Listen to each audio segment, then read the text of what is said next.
flash burn. But the effects of depleting the ozone and changing the composition of the atmosphere would eventually come to the other side. And there the effects are unknown. Statistically, this ghastly scenario has a 1% chance of happening once in the Earth's entire lifetime. But even these odds aren't reassuring if you're living on the planet at that very moment. If you're caught in the beam, that's a bad day for you. If one of these happens in your galaxy and that beam is coming your way, go hide in a cave, because this is very high energy radiation. It's the kind of energy that will decompose your molecules, and you just don't want to be around when that's happening.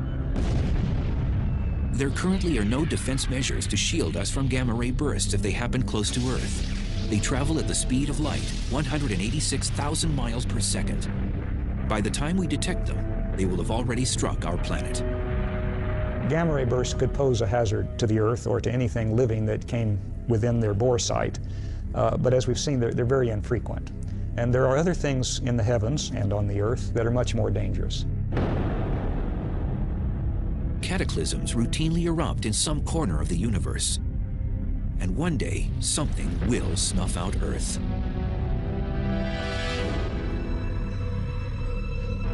Most of the time, our ride around the sun is gentle and uneventful like this Ferris wheel. And as long as nothing gets in our way, we could go on like this for millions of years. But sooner or later, we know that this smooth ride will come to an end. We just don't know when.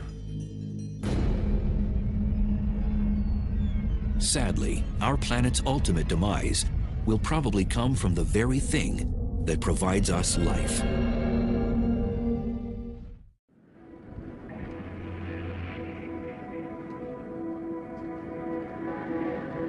Earth maintains a cozy lifestyle, being third rock from the sun.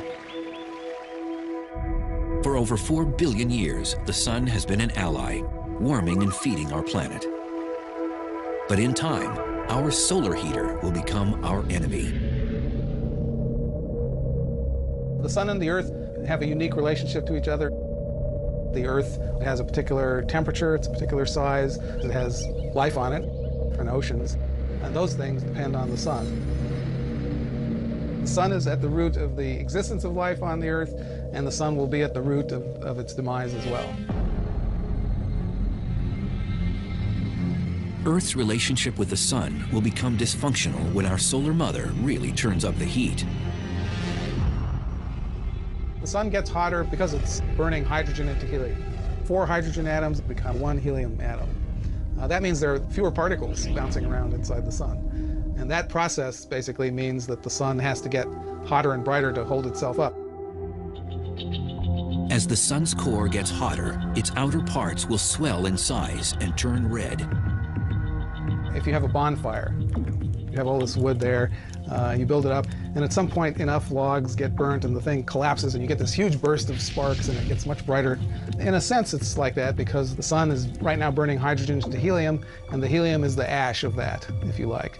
And then as the sun collapses enough, the ash relights and the helium burns into carbon. And that's when things get really hot.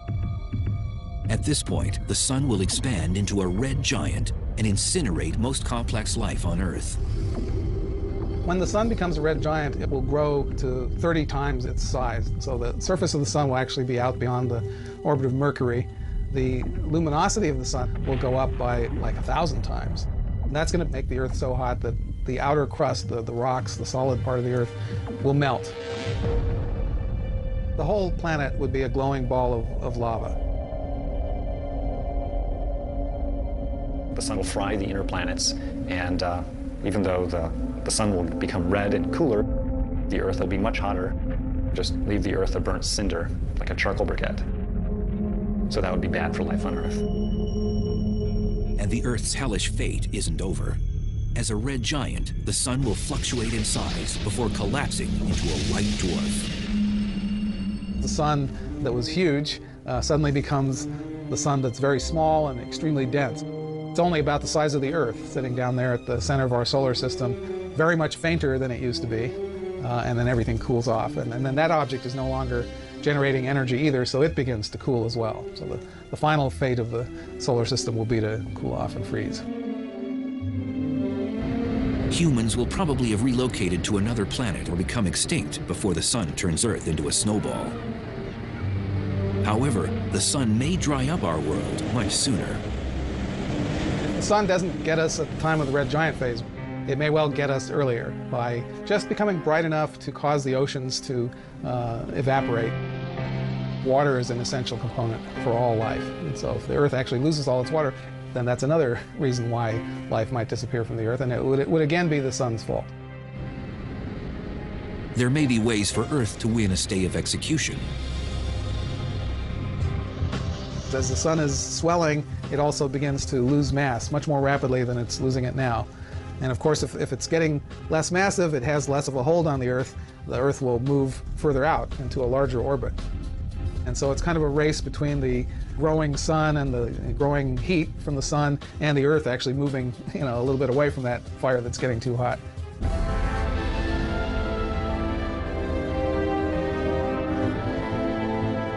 If our planet somehow manages to avoid getting fried or frozen by the sun, its future remains increasingly bleak.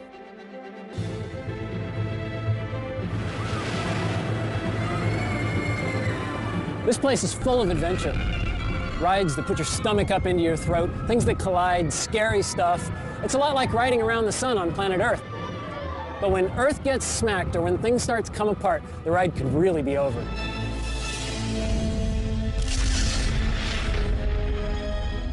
I don't know what that means for the universe to end, because I like time. I live in it. So it's hard to imagine time ending. Today, scientists contemplate our inevitable fate.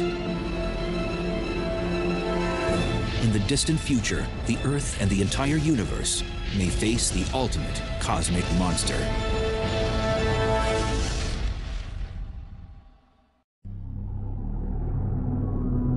No one suspects that Earth's most lethal enemy lurks amongst the stars. But in the future, and without prior warning, a cosmic Grim Reaper will unleash the ultimate Armageddon. The dark villain will stretch apart the universe. Galaxies themselves will split apart. Stars and planets will tear to shreds. The ultimate apocalyptic event is being called the Big Rip. And when it begins, it won't stop until every atom and nuclei in the universe are mincemeat.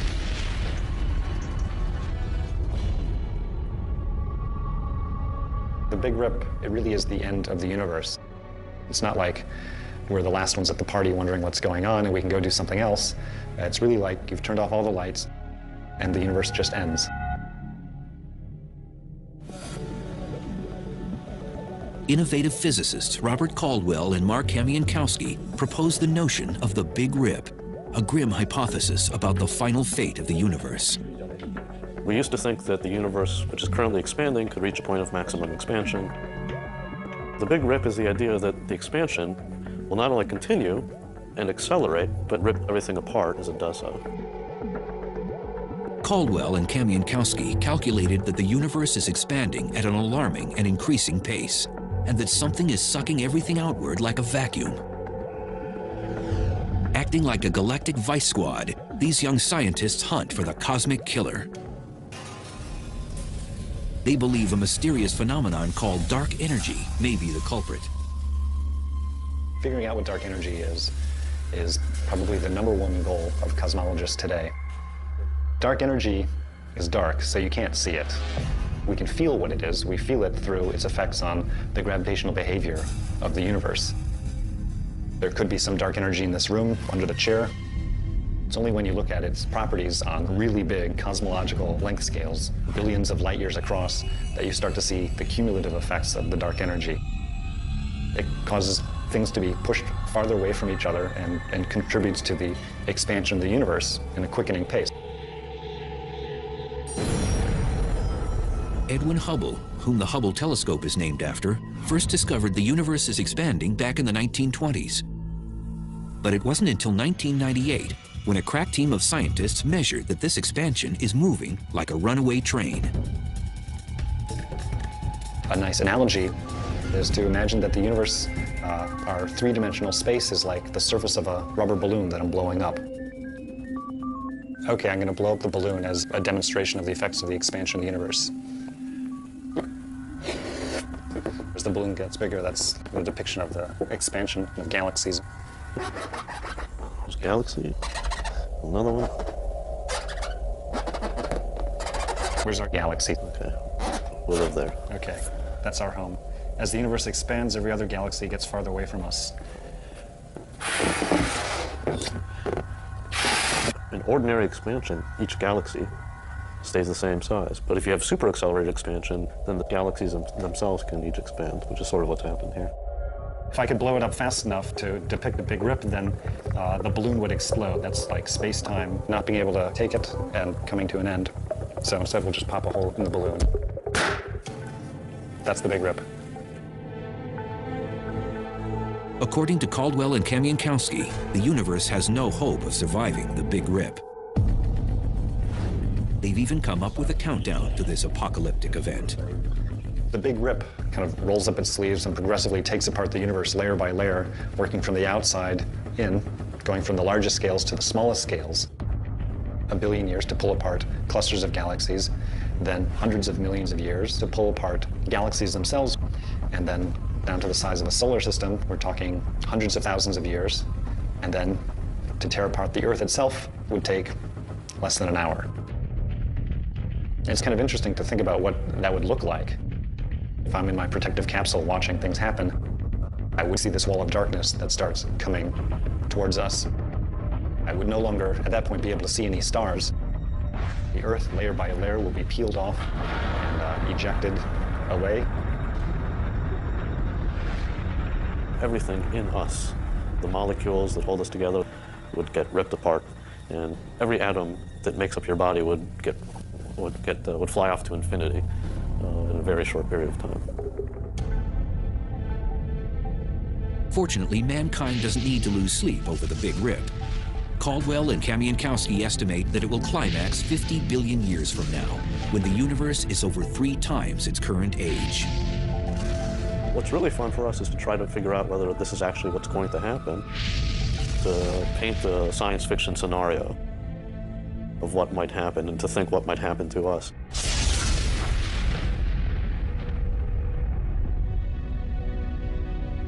Deep space threats are real. Some could harm us tomorrow, others in the far future. But one thing's certain, something will terminate Earth and probably the entire universe once and for all. It's only a matter of time.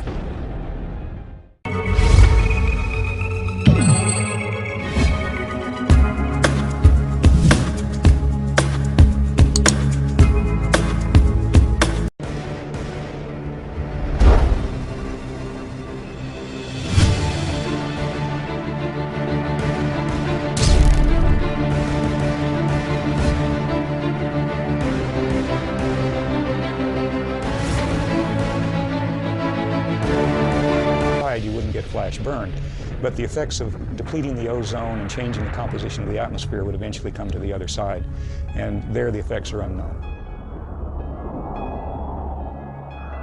Statistically, this ghastly scenario has a 1% chance of happening once in the Earth's entire lifetime. But even these odds aren't reassuring if you're living on the planet at that very moment. If you're caught in the beam, that's a bad day for you. If one of these happens in your galaxy and that beam is coming your way, go hide in a cave, because this is very high energy radiation. It's the kind of energy that will decompose your molecules, and you just don't want to be around when that's happening. There currently are no defense measures to shield us from gamma-ray bursts if they happen close to Earth. They travel at the speed of light, 186,000 miles per second. By the time we detect them, they will have already struck our planet. Gamma-ray bursts could pose a hazard to the Earth or to anything living that came within their bore site, but as we've seen, they're very infrequent. And there are other things in the heavens and on the Earth that are much more dangerous. Cataclysms routinely erupt in some corner of the universe. And one day, something will snuff out Earth.